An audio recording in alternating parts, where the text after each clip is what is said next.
Hi everybody, this is Stephanie. It's Thursday, August 18th.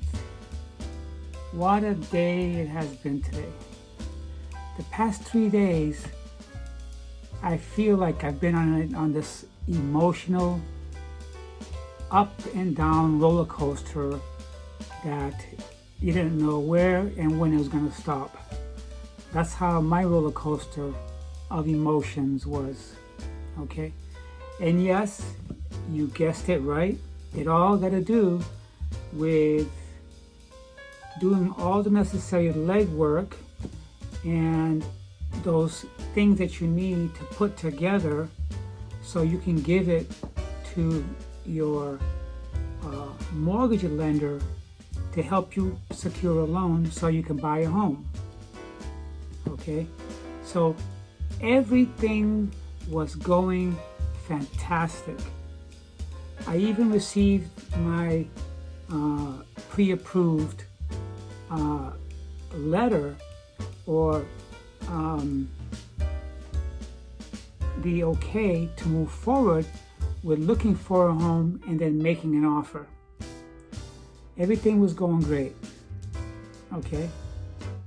And everything is still going great.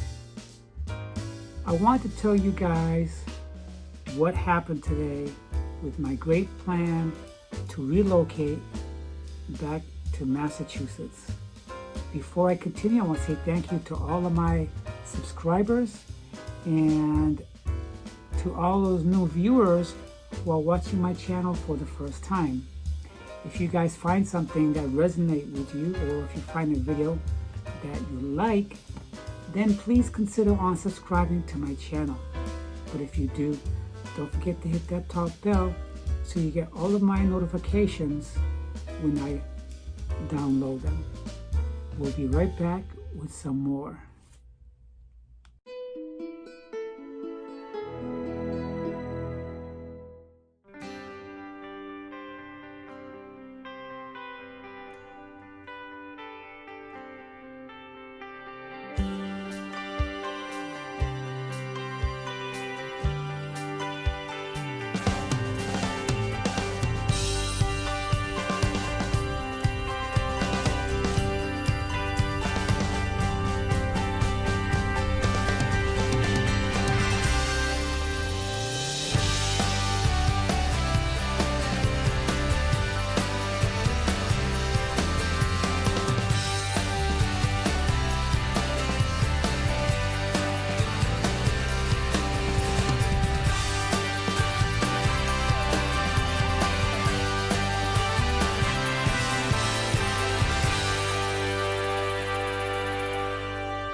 So,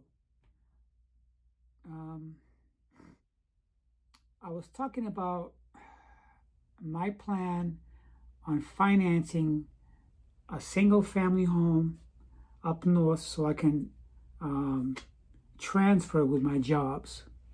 Okay, so my transfers between two jobs within the same corporation was great. My manager here in Florida was supporting me with doing that transfer. The managers up north at that company was supporting me with the transfer. Okay, there wasn't a hitch there. Okay, there wasn't a hitch. So then what really happened? So what happened was, after I received my pre-approved confirmation to move ahead and start looking for a home and to make an offer, it was exciting. I found at least 3 homes that I can put an offer on.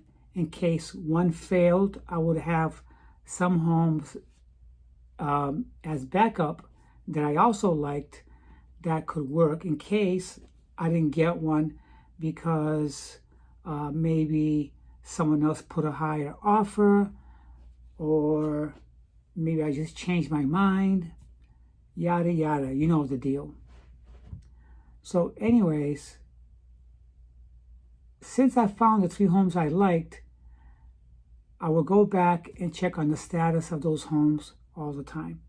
I had located a couple of realtors, and at the same time, I'm submitting more documents that they need from me to move ahead once I make an offer and in case an offer was accepted.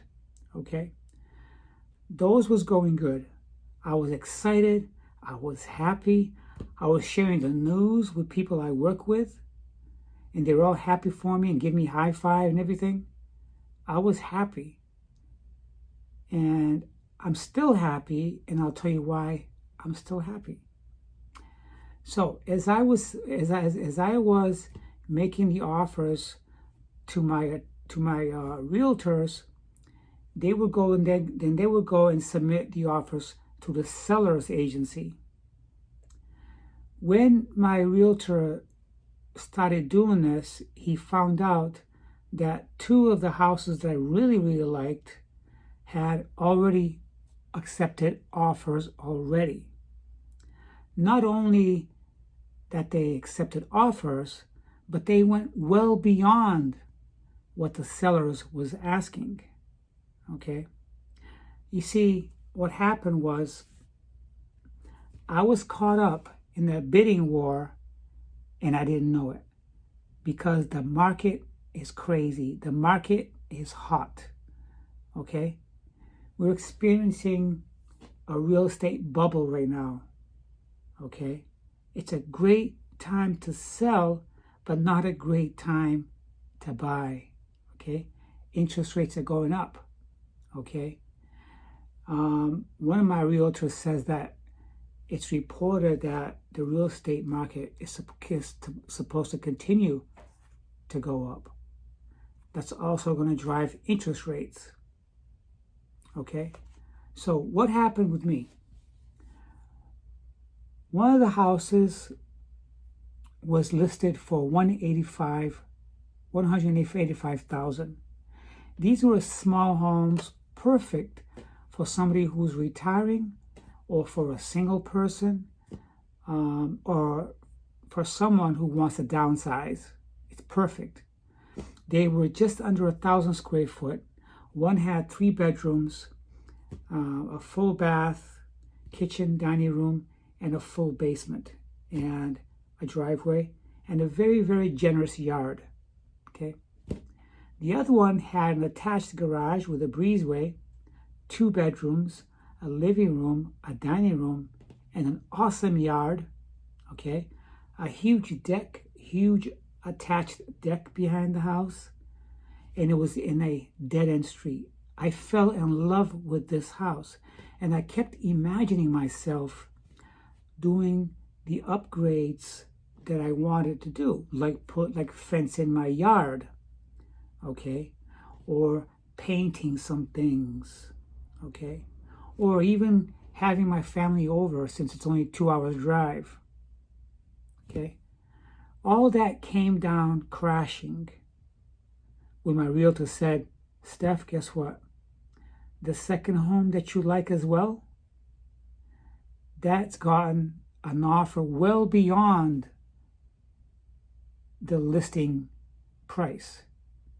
This house was going for $99.99, $100,000, right? And I'm feeling strong and mighty because I have enough cash to put down as my 20% because I'm doing a conventional loan. And I have enough money for the closing, and then I still have enough money. I was going to get out of this house about $70,000, okay, in equity, which I was going to use 20% of the asking price as a deposit, and another $10,000 for a closing. When he told me that this house received an offer way beyond what they were asking, I knew that there were multiple offers at these homes. It was like a bidding war. And that's why they're saying the market is hot. People are just throwing money at these houses. And here I am thinking that that I stand a good chance because I'm going to do the asking price. I'm not going to haggle with them. I want this house bad, so I'm going to offer what they want. But these other people who really wanted it, okay, really, really increased the prices by 30%. The houses I liked were already above market by between 9%, between 3% and 9%. The home I fell in love with was over market by 9%. Okay, it was valued for about $185,000, but the seller was listing it for $99,900. Okay, and I was going to give him the full price. I didn't stand a chance. It's almost like getting ganged up on or surrounded by a bunch of Indians, you know? And the person who did the biggest offer ended up winning the house, and same thing with the other house. So what happened was I ended up talking with my realtor for about 45 minutes to an hour, and he said that at this stage right now, because I don't want to go over 200,000, that he can't really help me because the homes I like could be listing for 200,000, but they're going to get multiple offers that would take it to 235 and 240,000. I could have gone to 240,000. Okay, I have my pre-approved notice from the lending company already. Okay, based on my income and based on my credit, I could have had them go an extra 15,000. And my lender, one of the women I was working that works at the loan company, says, "Are you sure you want to stay at just 200,000? You don't want to increase another 15,000?" And I said no, because right now, that means if I'm going to put 20% down from $99.99, that's $40,000 or $39,000. Okay, then I got to pay an additional closing cost, which would bring it to $50,000. All right.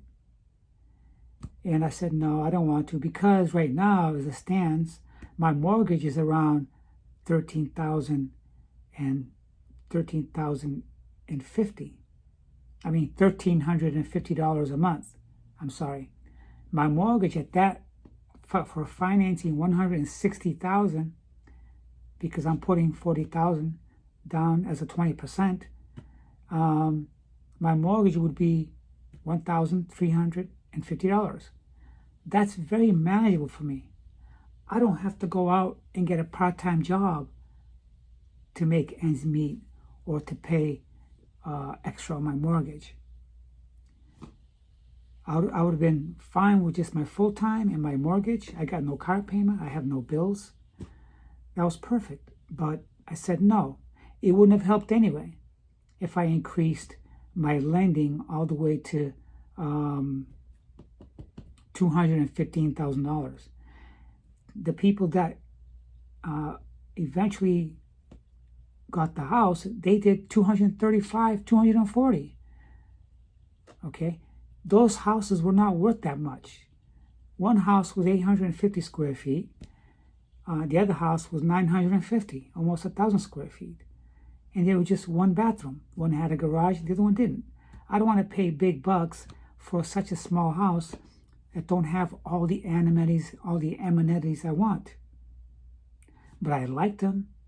I would have done $99,900, yeah. And same thing for the other house. My realtor said it's not worth it if you're not going to increase the stakes in this.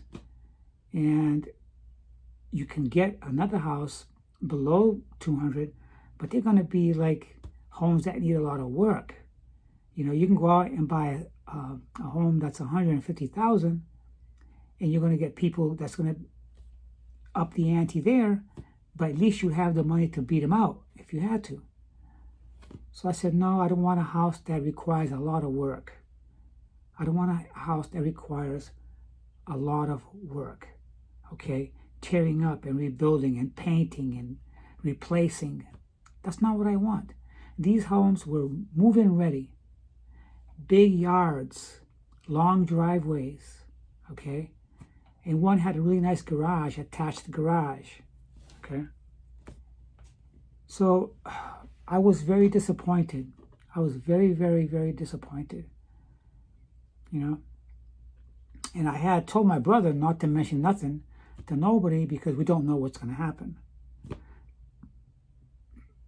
So one of the positive things that came out of this was how simple it was for me to acquire a loan.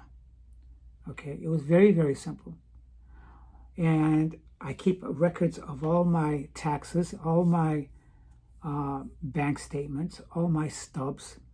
And if I didn't have it, I simply go online. I go to my job site, and I could pull out all my pay stubs. I could pull out all my W-2s, and I have all my copies, my 5 years worth of federal income tax that I paid, that they needed. I had everything. Every record was here, and I used them. Okay. And the biggest thing was I got the pre-approved letter from the lender. That's a big plus. The downside is I'm 57 years old. Do I want to continue to try to buy a home at 57 years old? Okay. In 10 more years, I'd like to retire. Do I want to retire with a mortgage on my back that I can't handle? Do I want to retire with a mortgage bigger than $1,350 a month that I can't handle? I can handle it, but I got to get a part-time job. Would it be worth it? Absolutely not. Absolutely not. Those homes that I lost to people who outbid me, they had deeper pockets, okay? And to me, those homes were not worth what those people paid for them. It's simple as that. So what am I going to do now? I'm going to hunker down and stay where I am. I'm grateful that I have a roof over my head. I got food in my fridge, and I have a car to drive. I got clothes on my back, and I'm not going to cry or feel disappointed. I think I handled it well. Okay? So after all was said and done, I sent the mortgage lender an email telling them that I'm canceling, that I'm not going to be doing this right now anymore. I'm just going to stay put because the market is too crazy. The bottom line is there isn't enough inventory out there, so people are scurrying to buy a home. But what's happening is there are multiple buyers. There are multiple buyers for every home out there. So I'm going to wait and see what the market does. Let the prices go down more. And this, if I decide to go ahead again in the future, I'll be prepared even better because I learned a lot this time around. I really did. I'll have all my paperwork and everything that I need prior, and I think things will move quicker now that I know that I got approved. If I got approved once, I can get approved again. So I am disappointed because I started to daydream about moving in. I was up all night, daydreaming what it's going to be like. I was saying to myself, wow, things are going great. I got my transferring for my jobs all set. I have a realtor looking to sell this tomorrow. He was going to come by tomorrow, and I was going to sign the agreement. And I had to call him back, and he was really nice about it. He understood. He says, Stephanie, I'm here for you. I understand. It's not tough being single because everything is laid out on you. It's not like I'm married that you have two incomes together. It's not. I'm just one person carrying the weight of all of it on my shoulder. And I felt it too as I was doing all this paperwork to be sent out and downloading all the stuff to email out and text out to the lending company. It could be very stressful, taking phone calls while I'm working and taking phone calls while I'm on my lunch break. All this while keeping a straight face and going back to work. But it's possible. If you really want something, you can do it. I could have kept going, but it's just not worth it. I could have kept looking around for other houses, but it's just, it wasn't worth it for me to keep going. So anyways, that's all I want to say, guys. I'm staying in Florida. I don't know how long. I'm just going to take it one day at a time and see what happens. I only have about 10 more years to work before I retire. So I don't know.